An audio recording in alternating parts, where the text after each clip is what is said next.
Alright guys, this is camera talk.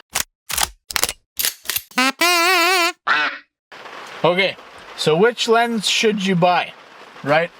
There's a lot of options out there. Might be a little intimidating, might be just a little bit much. What is it that you want to do? Answer that question. If you're doing photos, what kind of photos you want to do? If you're doing video, what kind of videos you want to do? What's the subject? How close or far away are they? If you're shooting close-up mushrooms, you're going to want a macro lens, probably, right? So the focal length might be somewhere between 35 to 100 millimeters. I don't know.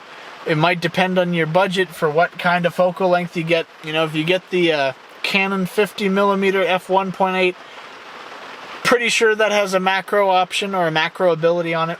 So you get close to stuff, get the blurry background. 50 millimeters, so probably decent look to that, because you know, the more zoomed in a lens is, I think the term is the more compression, right? So that might end up making it look more like cinematic than if it was a wider focal length, but that might be a topic worthy of debating with people that know more than I do, you know, potentially. Anyway, are you doing wildlife? You probably want a zoom lens, maybe like a 70 to 200 or 200 to 400. You know, are you shooting birds? Maybe you want really long lens, you know, really far zoom, right? Are you doing landscapes? Maybe you want something more like an 18 millimeter, 24 millimeter, stuff like that. Are you doing kind of an all-around general, not too far, not too close, you know, not too zoomed in, not too zoomed out kind of stuff? General things. Probably a reasonable starting point for just a catch-all lens is a 24 to 70. That kind of lens, probably going to be pretty common in terms of types of companies and manufacturers that make that lens. Some might be more expensive, some might be more cheap. You know, the aperture might be like, okay, is it like a 2.8 constant, or is it a 3.5 to 5.6? If you're going to be zooming while filming, if it's not a constant aperture, in other words, if it doesn't keep that aperture number throughout the whole zoom range, right? So if you set it to 3.5 and then when you zoom in, it automatically changes that f-stop number to 5.6. It's not a constant aperture, right? So if you're zooming on the fly while filming, it's going to get brighter or darker, depending on how you have your settings geared in. If you want it to be a constant aperture on a lens like that, you're going to have to set it to the higher end of that aperture minimum, right? So if it's a 3.5 to 5.6 and you want it to keep that aperture constant while zooming, you're going to have to set it to a 5.6. So then even though it's not the lowest the aperture number could be on the zoomed out mode, when you zoom in, it's 5.6, so you're keeping it 5.6, so when you zoom out, it's 5.6, when you zoom in, it's 5.6, keep that in mind, right? If you got a 2.8 constant aperture, lens is probably going to be more expensive than the one that has the aperture that kind of changes, you know, depending on, you know, if it has an aperture range, right? The lower that aperture number goes, like the smaller that aperture number, just think more expensive, usually, on a zoom lens.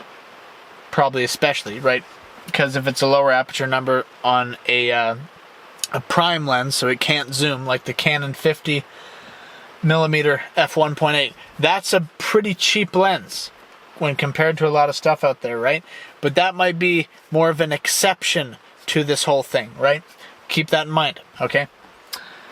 So, essentially, to sum up, decide what it is that you mainly want to do. If you want to do a little bit of everything and you're not needing to get a whole lot of reach or super, you know, wide shots, go with kind of that regular zoom range of somewhere between like 24 to 70, maybe like 24 to 105, something like that if you could find that zoom range.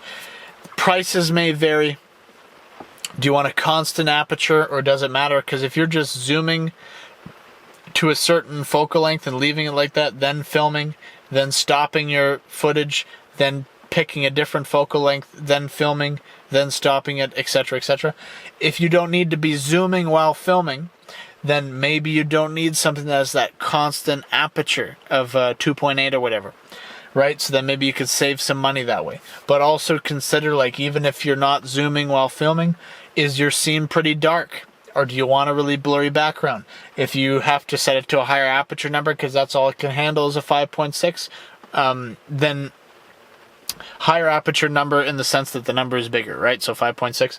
If you have to set it to that, it might not, look the way that you want it to look, or might be tough in certain lighting conditions because it might be a bit too dark for the lighting available, or maybe you're not getting enough background blur. Like, these are all things to consider. Anyway, I'm gonna leave that there.